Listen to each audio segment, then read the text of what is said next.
کتاب الهی، کلام خدا تنها عبارات عربی نیست، مفاهیم نهفته در دل این کتاب است.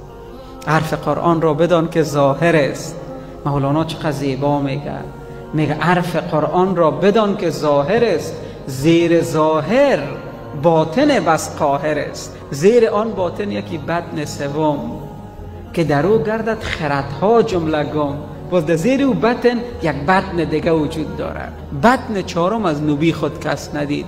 بطن چهارم میگه هیچ کس ندیده جز خدای بی‌نظیر بی‌ندید، جز الله جل جلاله. او اسرار موجود در دل این کتاب کس نمیفهمه. این کتاب بسیار بزرگ است. برنارد شاو میگه، یک متفکر انگلیسی، یک اورینتالیست، میگه که کتابای زیاد آمد نوشته شد، تاریخ مصرفش گذشت، قوانین زیاد پاس شد، محل اجرا قرار گرفت، ولی امروز اثر از اونا باقی نیست.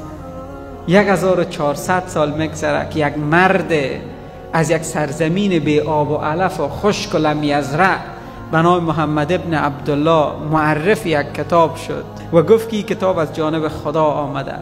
الحق کی کتاب از جانب خدای محمد بوده که 1400 سال میگذره، هیچ کس ظرفیت کمترین تغییر در این نداره.